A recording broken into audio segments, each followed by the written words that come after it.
True crime community. True crime community has been infiltrated. True crime king. Back. The search for the triple murder suspect Kyle Clifford is over. Mr. Clifford was detained this evening inside Lavender Hill Cemetery here in Enfield and North London. Hertfordshire police say that no shots were fired during the hunt. They spent around 2 hours inside the cemetery earlier, and around 5 to 5 today, an ambulance came out with its lights flashing and sirens blaring, thought to have the suspects on board, and he was taken to a local hospital where he is being treated for his injuries.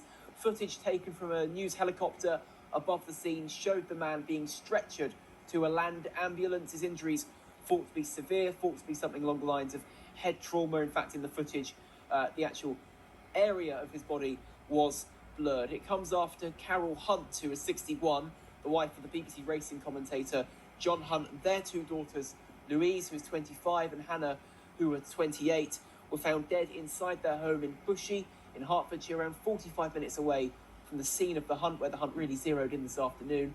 They were found last night. Police launched an overnight manhunt to try and track down the suspects, and that manhunt has come to an end here at around 4:30 today, where police have intercepted and detained Kyle Clifford. Louise Hunt, one of the victims, was Kyle Clifford's ex-girlfriend, was thought to be Kyle Clifford's ex-girlfriend.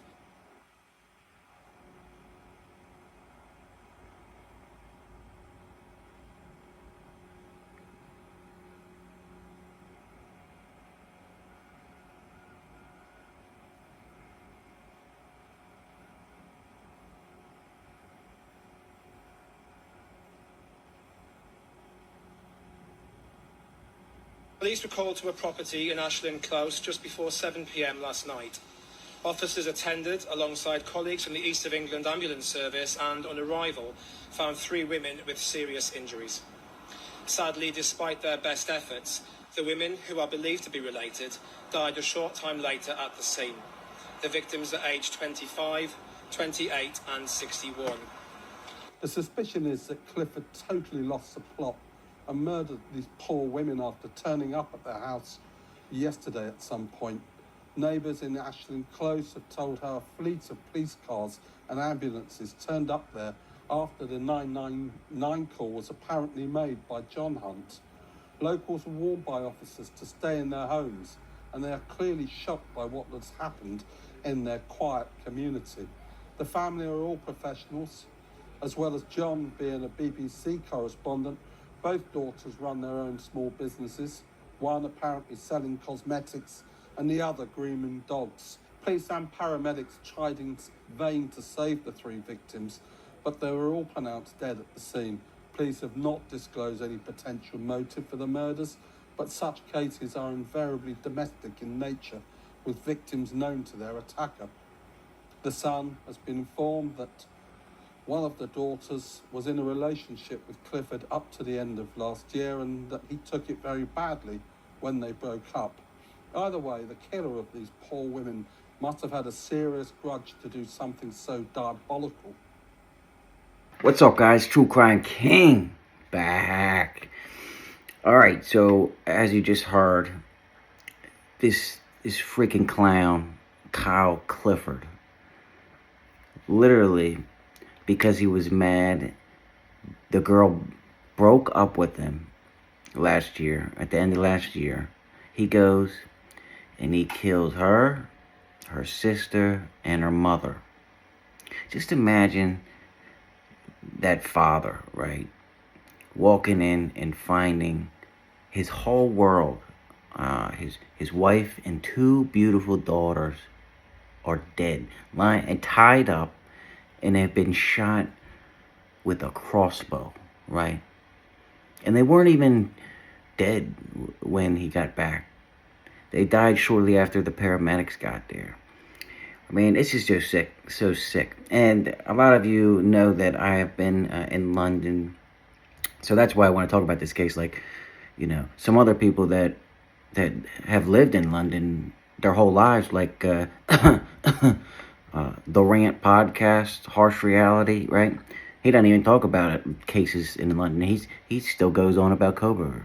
But anyway, I saw this, and if this guy, right, if this guy that just literally tied up these 3 women and shot them with the crossbow and killed them doesn't get a full life sentence, I think I'm gonna go crazy. I don't understand the laws over here in the United Kingdom, right? I mean, it just seems like they're just too relaxed for these murderers that do this kind of shit. You know what I mean?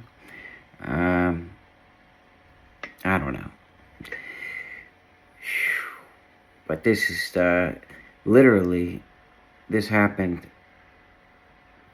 It's 10 minutes away from where I was at in London. You know, it's pretty crazy. And I just found out this guy Kyle has a brother named Bradley who is already serving time in jail for, he's a convicted murderer as well. So now both brothers, Bradley and Kyle, are both convicted murderers, or about to be, right? I mean, you see, there's video of this guy freaking walking out with a big ass crossbow. You can tell it's a crossbow. He's got like a sheet or a towel over it. It's just so, he's just a clown. And I just can't stand people that do this kind of shit, right? I mean, I want to say other things, but I don't want to get a strike, right? But anyway, I'm going to keep following this case, but I just wanted to get it out there, let you guys know about it if you haven't heard about it. But I'll be doing a lot more about it. And I'll be doing more videos very soon. So get ready. The king is coming back. And I want to shout out to all you guys that have been there. You guys know who you are. Appreciate you. And until next time, True Crime King, out.